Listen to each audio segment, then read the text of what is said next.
as escolas brasileiras pouco abordam os temas economia e finanças na sala de aula. E o resultado disso é a falta de planejamento da população com o dinheiro e os altos índices de endividamento. A boa notícia é de que é possível remodelar crenças e comportamentos ensinando as crianças e jovens a lidar com as finanças. Esse é o tema do nosso bate-papo de hoje e as nossas convidadas são a consultora e terapeuta financeira Paula Cassanho Vaz e a contadora e coaching em finanças Marlise Alves Teixeira. Sejam bem-vindas ao nosso programa e muito obrigado pela participação de vocês aqui hoje. Obrigada a você, Gutierrez. Obrigada pelo convite. Para nós é uma satisfação estar aqui na Assembleia, especialmente aqui nesse programa de vocês. Obrigado. Marlise, então conta pra gente quais são os primeiros passos para organizar a vida financeira. Bom, primeiros passos de organização financeira. Quando a gente trabalha diretamente com pessoa física, né, falo mais do meu trabalho enquanto contadora, a gente pega muitas situações em que as pessoas deixam para organizar a sua vida financeira somente na época de imposto de renda, né? Coincidentemente, esse programa está sendo gravado aqui em abril. E, na verdade, elas mal conhecem a sua vida financeira quando vão procurar o auxílio de um contador para fazer toda a sua declaração de imposto de renda.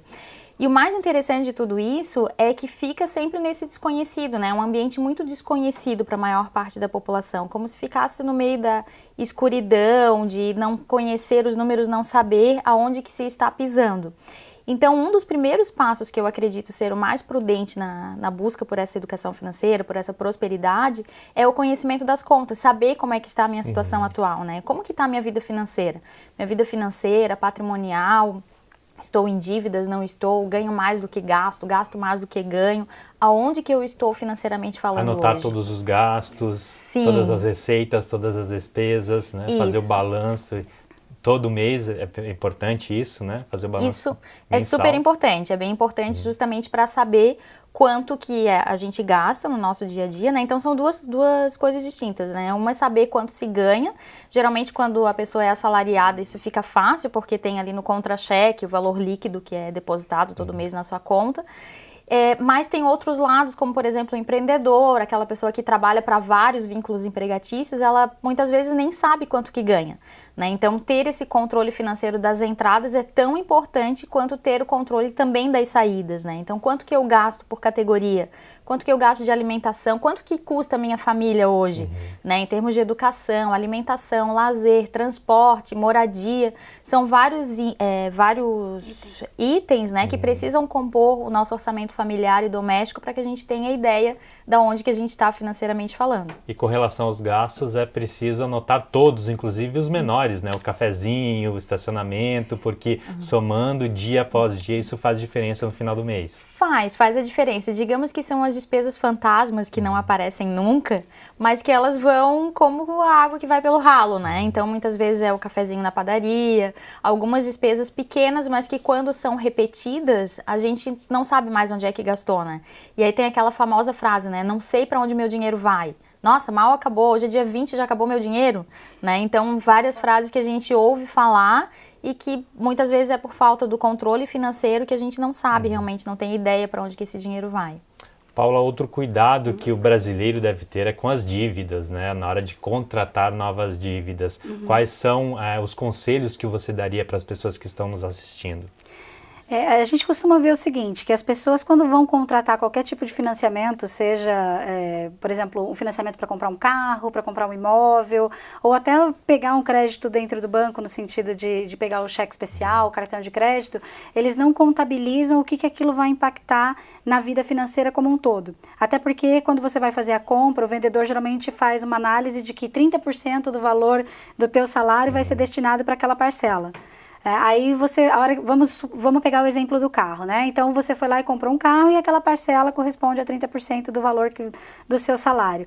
Aí no outro mês começam a bater todas as outras contas que estão vinculadas a esse carro. Então, por exemplo, o seguro, o IPVA, a manutenção do carro, o combustível, o estacionamento, e de repente aquela conta que era para ser 30% do valor que você ganha se transforma em 50%, 60% do valor que você ganha, a ponto de chegar ao momento de você nem conseguir mais pagar de repente aquela conta. Então por isso a gente vê hoje tanta gente não só endividada, como inclusive perdendo bens, né? Com bens em busca e apreensão e tudo mais. É preciso fazer essa previsão orçamentária, então. Exatamente, que tem tudo a ver com o que a Marlise estava falando. Se eu sei como que está o meu cenário atual, ou seja, eu fiz ali um balanço de quais são as minhas contas fixas, quais são as minhas contas variáveis, eu descobri já através do mapeamento financeiro diário onde que está vazando o meu dinheiro, que inclusive sem sofrimento nenhum eu posso já fazer uma intervenção para não gastar em certas coisas. Eu costumo brincar o meu exemplo da água com gás. Eu sou uma pessoa que eu adoro água com gás. E eu descobri que eu estava gastando muito com água com gás semanalmente, porque eu parava sempre num posto perto de casa e comprava R$ 2,75 a água com gás. E aí, de repente, eu fiz uma mudança, comecei a comprar água com gás no supermercado a R$ 1,37. É mais barato, com certeza. Fiz um balanço geral, estou economizando em torno de R$ 40 por mês, que agora eu coloquei na minha previdência privada. A pessoa pode pensar, mas é um gasto muito pequeno, mas se for colocado no papel, na ponta do lápis, isso faz diferença. Exatamente, R$ 40 na minha previdência privada, em 30 anos eu vou ter acumulado pelo menos R$ 100 mil. Exatamente. Você é uma terapeuta financeira, qual seria o trabalho de uma terapeuta financeira? Você, digamos, ajuda pessoas que estão endividadas, que não conseguem mais dormir, que estão com muitos problemas, é isso?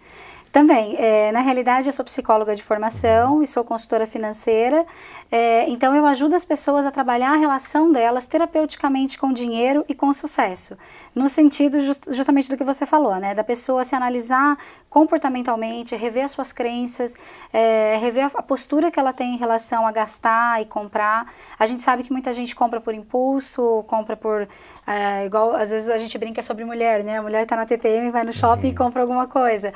Então, tratar terapeuticamente a relação da pessoa com o dinheiro é olhar por que eu compro, por que eu me comporto, por que eu faço uma coisa em detrimento de outra e ter uma postura mais consciente em relação à vida financeira como um todo. Marlise, é preciso então mudar esse hábito e essa mentalidade do brasileiro, né? É preciso que o brasileiro tenha esse cuidado na hora de comprar alguma coisa ou contratar novas dívidas, né? É preciso que essa mentalidade com o dinheiro seja modificada, é isso? É isso. Eu gosto muito de um exemplo que geralmente eu dou nas palestras, né, que a gente tem feito, que é o da fatia de bolo e o do bolo inteiro, né, com relação à escolha que eu faço financeiramente na minha vida. É um exemplo muito simples, mas que para mim tem bastante significado. No seguinte sentido, né, se a gente for sair aqui do programa agora, vai passar numa confeitaria aqui perto, todo mundo ali tem 5, 10 reais na carteira para comprar uma fatia de bolo. Aquela compra, ela vai saciar aquele desejo pelo doce, pelo chocolate, sei lá, qual a vontade de cada um, e vai sair dali daquela confeitaria bem satisfeito. Agora, nem sempre quando a gente sai de qualquer lugar, a gente tem condições financeiras de passar ali e levar um bolo inteiro para casa. Porque geralmente aquele bolo requer uma comemoração, um aniversário, uma festa, ou enfim, ele vai custar mais do que 100 reais, uma torta linda daquelas que a gente vê em confeitaria. Muitas vezes esse comportamento ele é visto na nossa vida financeira. A gente acaba gastando em fatias de bolo, todos os dias, né? Seja a mulher, como a Paula falou, um sapato novo, um brinco, uma camisa, ou o homem, um relógio, um pneu para o carro e tal, e vai afastando da nossa vida os grandes sonhos, né? Os grandes objetivos, seja um carro 0 quilômetro, um apartamento, enfim, uma viagem mais cara. E muitas vezes a gente vai gastando aos poucos e não se dá o prazer, não se dá a oportunidade de fazer um sonho a médio prazo, longo prazo e focar as nossas energias lá naquele objetivo. Ter um objetivo futuro, saber aonde se quer chegar, ajuda então no planejamento. Ajuda, perfeito. Quando a gente consegue ter esse objetivo futuro, é como se a gente visualizasse o nosso bolo inteiro lá na frente e não ficasse gastando, ou se culpando, ou se martirizando. Mas agora eu não vou poder comprar isso porque eu estou economizando por aquilo. Mas é por uma boa causa, né? Então ele deixa de ser um sacrifício e passa a ser uma opção, né? Não fica um sofrimento, ele é uma opção de vida, uma opção diferente. E a forma para se atingir esse objetivo que vocês aconselham é, digamos, fazer um financiamento, no caso de um carro ou um imóvel, ou poupar, guardar esse dinheiro para tentar comprar à vista? Qual que é a forma mais rentável? Bom, essa pergunta realmente ela é bem complexa de ser respondida, porque realmente vai de acordo com os objetivos de cada um. Claro que quando eu compro um carro financiado, eu estou pagando um carro e mais um percentual daquele carro, né, que é referente ao juro, as taxas de carregamento, enfim, várias outras questões ali.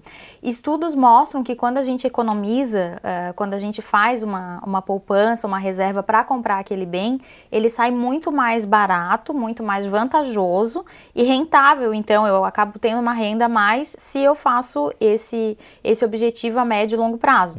Então, não dá para afirmar que não vamos cortar todos os financiamentos, não é essa a questão. Mas observar realmente que pode ser muito mais rentável enfim, ter um valor agregado maior quando eu consigo comprar à vista, ou enfim, ter um financiamento um pouco mais inteligente, talvez, né? Colocado realmente na ponta do lápis. Num prazo menor, juros menores. Estudar, de qualquer forma, é importante estudar para ver o que tem ali dentro de juros, o que tem embutido naquilo ali, para que, se a opção é o financiamento, então que seja consciente. Né? Então, que eu compre de maneira consciente, eu sei que eu estou pagando aquilo, eu tenho condições de pagar, consigo arcar com aqueles valores e isso não vai prejudicar o meu fluxo de caixa mensal. Mas sempre vale a pena, então, ter um pouco de paciência, poupar dinheiro e esperar para poder comprar à vista, até porque a barganha será sempre maior. Perfeito, né? Sempre. Exatamente. Bom, infelizmente o tempo do primeiro bloco chegou ao fim, vou pedir um pequeno intervalo e nós voltamos em instantes. Até já!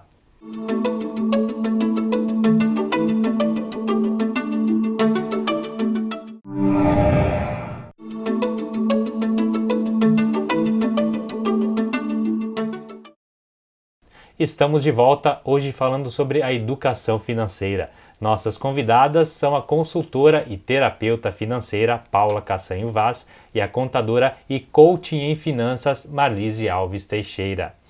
Marlise, a gente estava falando então sobre a importância da educação financeira, das pessoas então abrirem uma planilha, anotarem os gastos, anotarem as receitas, mas antes de tudo isso é preciso mudar a mentalidade, essa relação que o brasileiro tem com o dinheiro, como é que é isso? Então, essa relação ela tem todo um histórico aqui a nível de Brasil, né? Geralmente quando a gente apresenta esse tema em palestras, né, é bem comum a gente citar lá a década de 90, onde a inflação era uma constante, né? Eu comecei a trabalhar nesse período lá em 1990 e recordo muito de que o salário que eu ganhava, eu tinha que usar ele de alguma forma ou então tinha que converter ele em dólar na época, né? Tinha que guardar o dinheiro em dólar porque realmente na moeda da época ele não sobrevivia a mais do que uma semana sem perder o seu valor, né?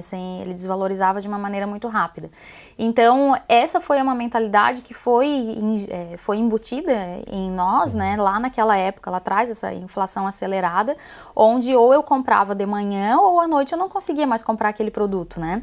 Aliado a isso, logo em seguida veio a época do crédito fácil, né? Onde por um simples botão, eu tinha um cliente que dizia, né, nossa, mas está ali no meu computador, um clique eu pego aquele empréstimo.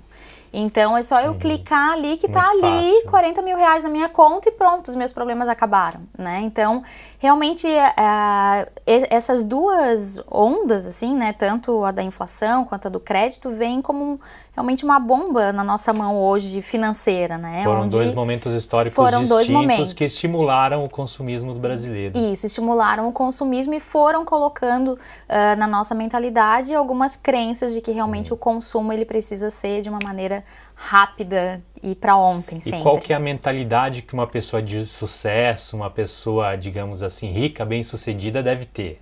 Então, existe diferença entre a mentalidade do rico e do pobre, digamos assim? A gente pode começar citando sobre as crenças, né, que nós mesmos desenvolvemos. Então, muitas vezes as crenças de que o dinheiro não é para mim, o dinheiro é para o outro, né? Aquele lá nasceu virado para a lua, enfim, aquele nasceu em berço de ouro, mas estudos mostram que mais de 80% dos milionários, eles nasceram do zero, saíram do zero, né? Então, eles construíram seu patrimônio por fruto do seu trabalho, da sua organização, da sua determinação, né? Então, por aí a gente já vê que temos algumas diferenças. Não foi ganhando na Mega Sena. Não foi ganhando na Mega Sena. E estudos também mostram que os ganhadores da Mega Sena nem sempre conseguem ficar com a fortuna que ganham, né? A gente tem o exemplo de um filme que foi lançado, o 1 e o 2, até que a sorte nos separe, se eu não me engano.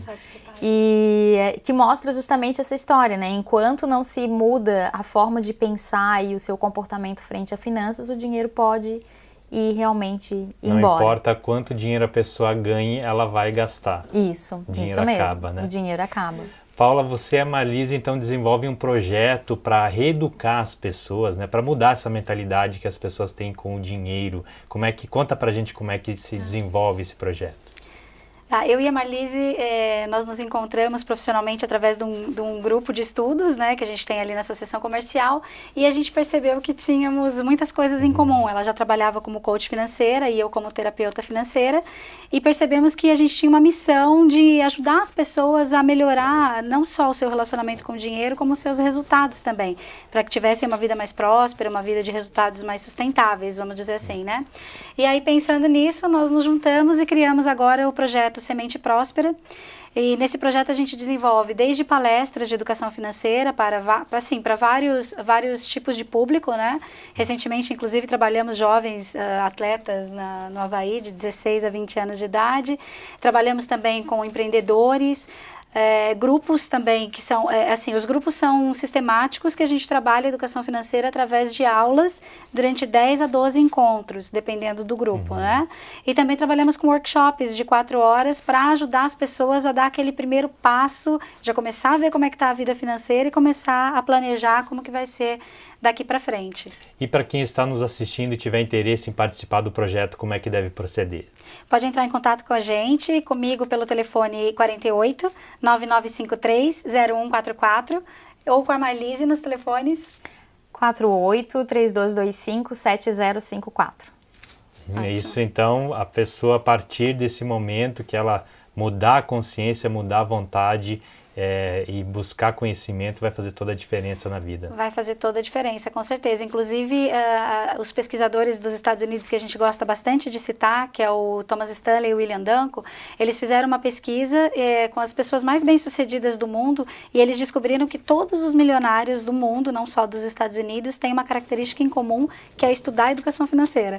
Além de outras, como saber quanto ganha e quanto gasta, se organizar financeiramente, né? Então, essa é uma característica principal. Então, o nosso trabalho é justamente levar a educação financeira para quem está disponível para começar uma mudança na vida. Com certeza, isso faz toda a diferença. Faz. Eu agradeço novamente a participação de vocês aqui hoje e parabenizo pelo trabalho de vocês. Obrigada. E o Conexão Pública vai ficando por aqui. Nós voltamos na semana que vem. Até lá.